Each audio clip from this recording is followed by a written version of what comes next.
Viaxe polo metaverso con Luisa Villalta. Este é o avatar que nos vai acompañar nesta viaxe. E esa música que brota como o río da existencia. Con 8 anos comezo a estudiar no Conservatorio de Música da Coruña. Os meus pais transmitironme esa afición pola música. Rumbo á poesía, e esa poesía, un camiño ao coñecemento. Os meus versos caracterízanse pola súa construcción conceptual, sonora e verbal, e pola súa funcionalidade para abordar temas como a soidade, o paso do tempo, a rebelión fronte ao destino ou a liberdade. A aventura do saber. A nena que aínda teño de chegar a ser.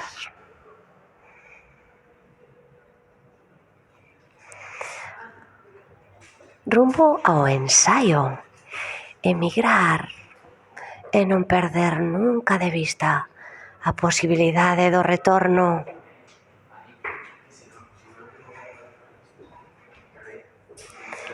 A inmensidade do espazo que temos para voar.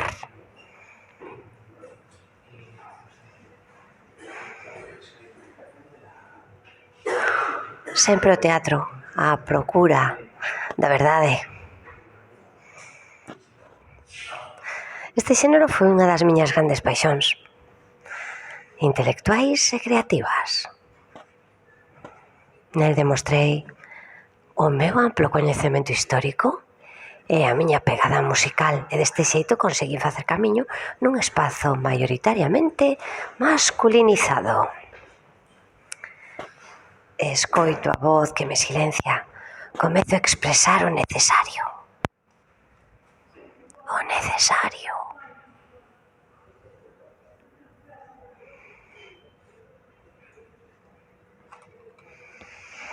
Eu xa non teño memoria do silencio puro, o silencio que sobresalta.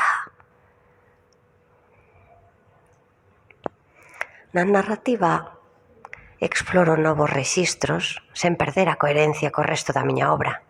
A sonoridade das palabras, esa non deixa de estar presente na miña prosa, mais sen abandonar a profundidade nin o compromiso social. Non me abandono e formo parte. No 2024, a Real Academia acorda homenaxearme co Día das Letras Galegas pola miña contribución á lingua galega, á cultura galega e o meu activismo e compromiso social e o enfoque de xénero na miña escrita.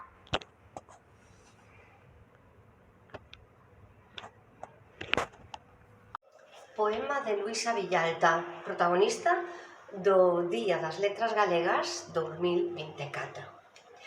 Pensar é escuro, como un muro de sombra inmerecida. Do outro lado, o sol, sempre ao outro lado, lonxe, infinitamente lonxe desta xanela a que rebota estremecida a confusión que por min padece o ar e as ausencias que proxecto como sombras de algún min que eu non decido.